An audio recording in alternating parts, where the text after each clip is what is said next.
Okay, so my name is John Roberts. I've generally tended to describe myself as the chief cook and bottle washer of North West Care Co-operative because I've been the first employed person who's kind of been around since we started, helping to put this whole kind of thing together. So that has been me, and I'm going to talk to you about our kind of model. And I think the first thing to say is that so much of it is actually, and the values and the ethos and what we're trying to do is so similar to what Graham has described with Co-operative Care Colne Valley. And I've known Graham for a while. I suppose we popped up on these kind of events over the last few years. And North West Care Co-operative, we are a similar vintage to Co-operative Care Colne Valley. I think we might have started maybe a year ahead of you, but we're a similar vintage. It's been a kind of similar journey, although I would argue we perhaps started from maybe a different place, and in that sense have taken a slightly different angle on it. And so what I'm going to probably focus on in the next sort of 20 minutes or so is everything that Graham said about values and the general approach is what we do, but I'm going to show you perhaps how our journey's been a little bit different and the nuances that are different in the particular journey that we've taken. So firstly, that's how we describe ourselves. That's our strap line. Together we can live life well, and we offer safe quality care that's under your control and informed by your experience. And I think I fully 100% go with what Graham says about kind of collaborating and collaboration being the kind of future. I genuinely believe that in the world or the future of social care, I don't think there's necessarily a magic bullet to fix it. But if there is, I think the closest thing to it is to involve the people who receive social care services in the design and the day-to-day delivery of them. And I think there are, out of this sector, in other industries, there's an example of how that does work to really transform both outcomes and costs and the way things operate. And I think that generally our kind of vision, I think Co-operative Care Colne Valley's vision probably aligns with the vision that I put on the screen here, which is that of an organisation called Social Care Future. If you don't know about Social Care Future, then I would recommend you Google them and you look them up. They've done a lot of work. They're a kind of a bit of a lobby group, a kind of movement that's looking at trying to influence the future of social care. That is their vision.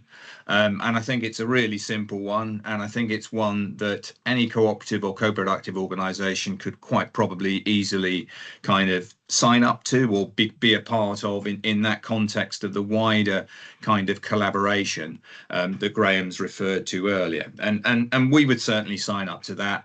And I think that's the kind of sense of community that implies is I think what both ourselves and Graham and Co-operative Care Colne Valley have been looking to do.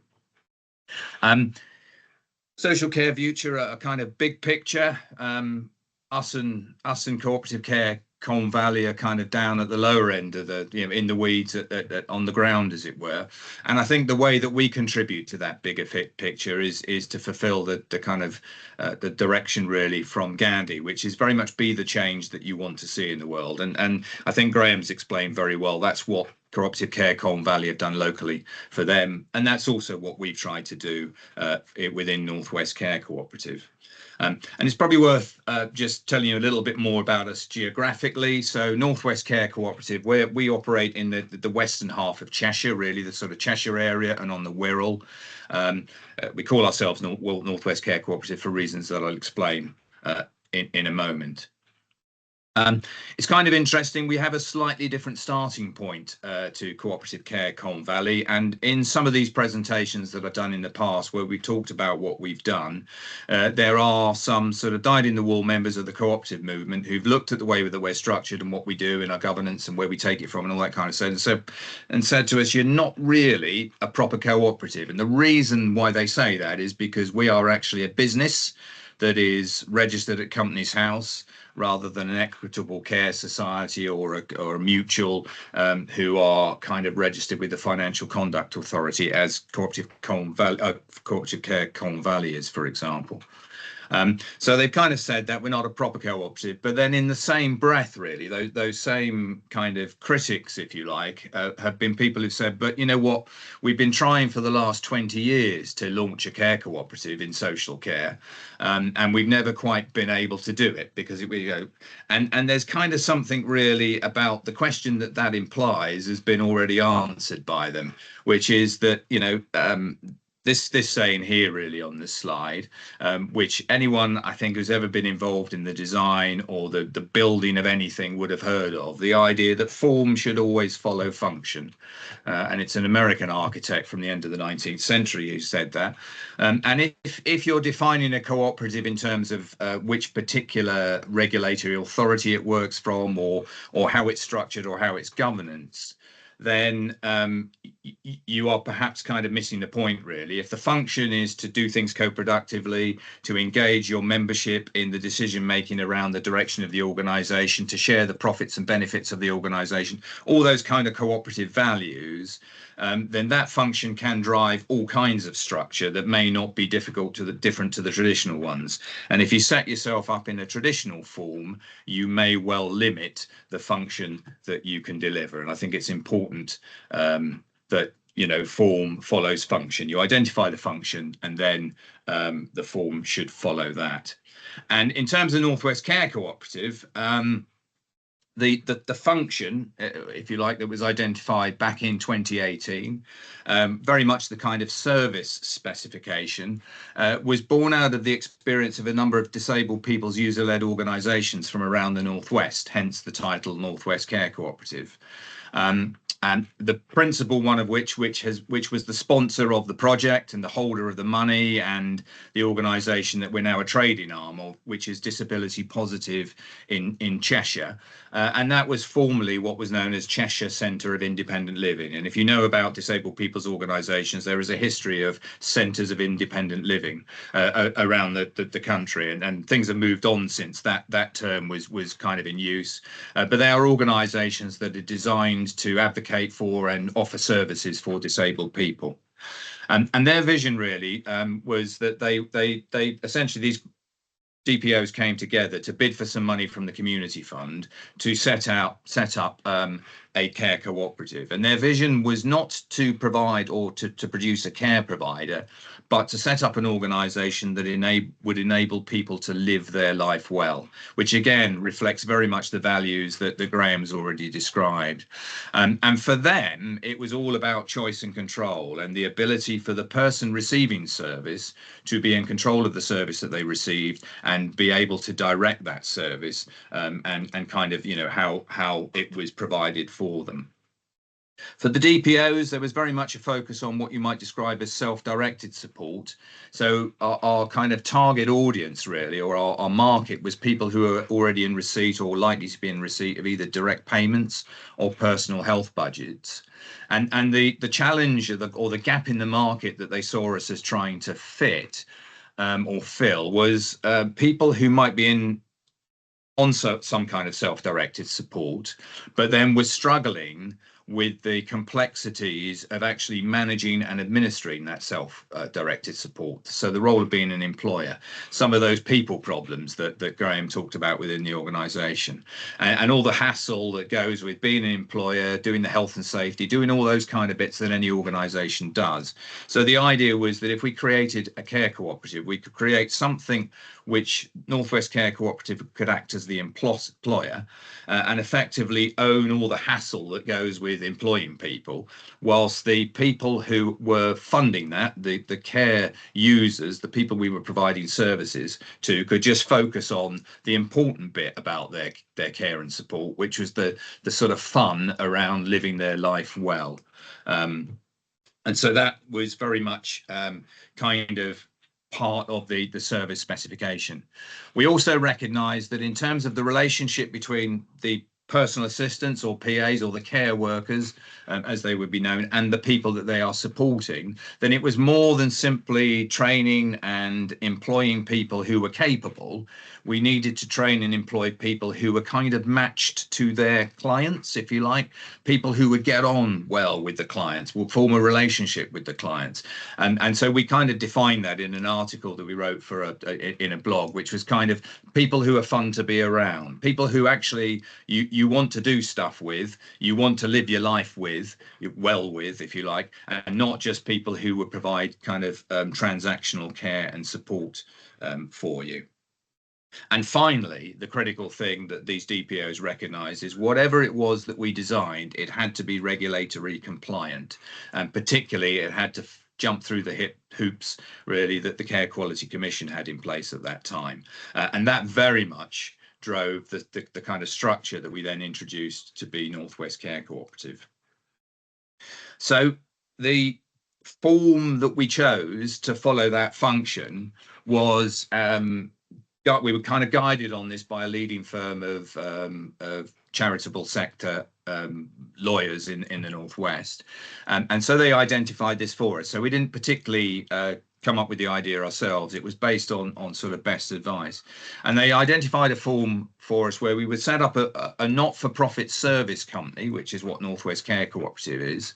But that service company has one client, which is North West Care Cooperative / Chester, which is the cooperative. It is all the people who receive our services. It is the people who deliver those services, and it's a third category of membership who support those people. And I'll come on to that in a moment.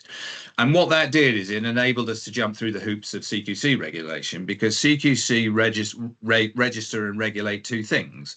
They register and regulate a service, and they register and regulate a location. So if we were a traditional care service provider running in a care home, we might be Acme Care Services, for example, and we might have care homes in Chester and Liverpool and you know, Manchester. So the service would be Acme Care Homes, but the location and the place that would be inspected in inspection would be Acme Care Homes Chester, and the care home in Manchester, and so on. So the cooperative became the equivalent of the care home in Chester sort of thing.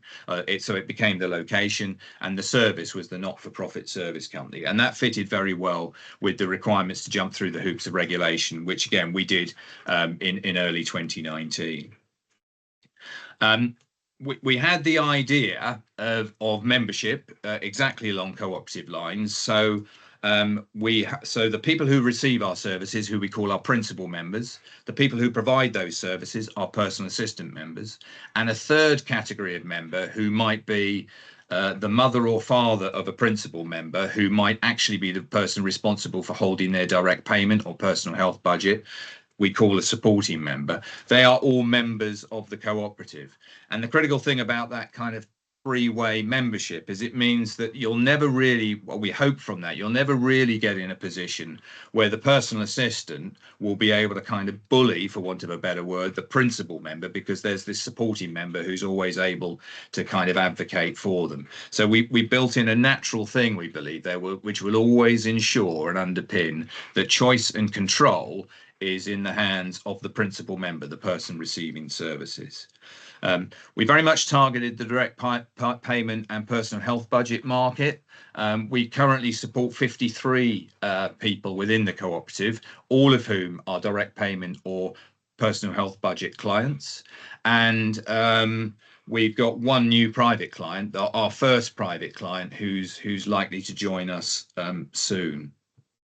And the form of the business was designed along what we call a lean startup. So we began trading in early 2019, and we began trading as early as we could to start generating money for the business as soon as we could. Because we started with some grant funding, we didn't have to repay investors, so we were able to move quite quickly, relatively speaking, despite the difficulties of COVID. And we actually first became sustainable, and we turned a surplus in a month in February 2021, and we continued to turn a surplus every month ever since.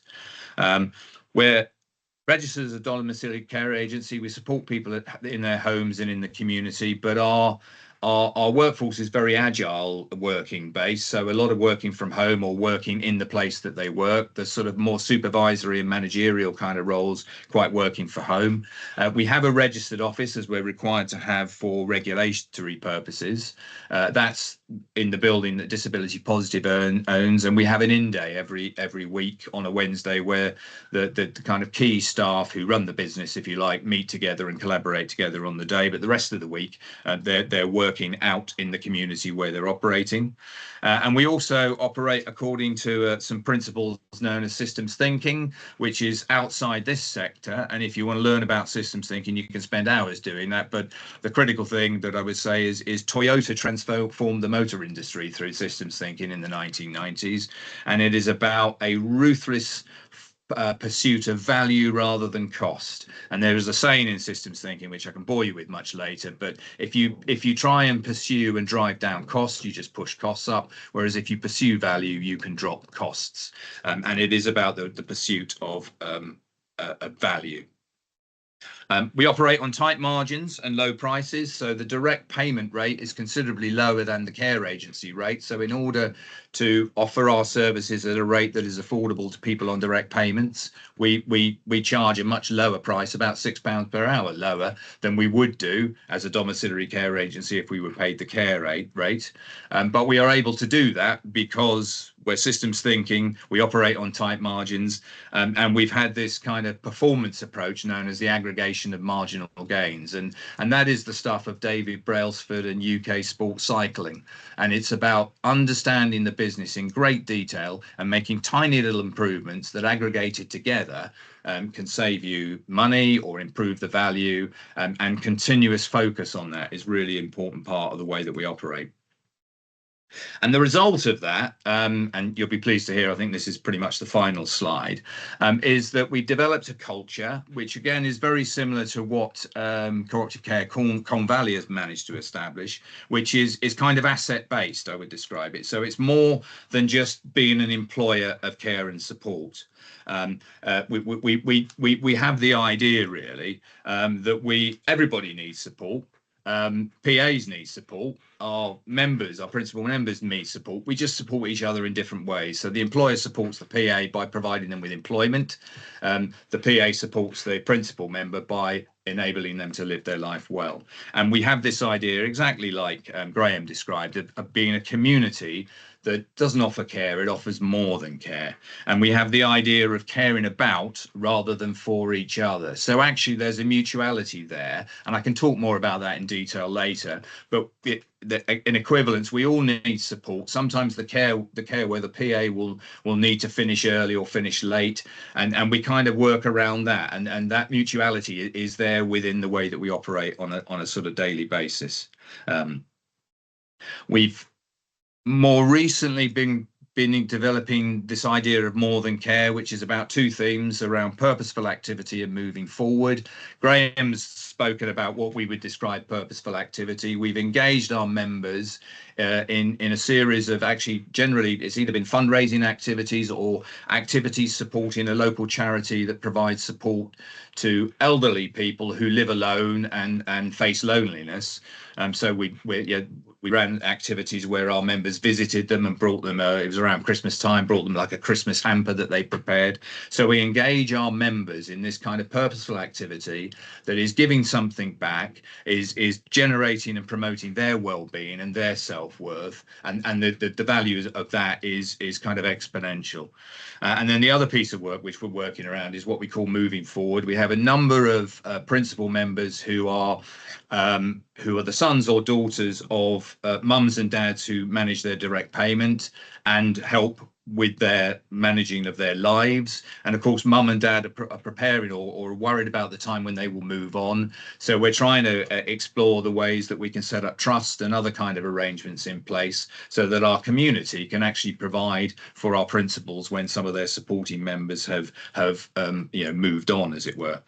One of the interesting things, which is product of our culture is that when we first started on this journey, and this is a bit about form following function, we had a constitution for Chester Care Co-operative, which was based on a Co-ops UK constitution, which envisaged us having four general meetings a year to consult with our members and get them to direct the services that we provide.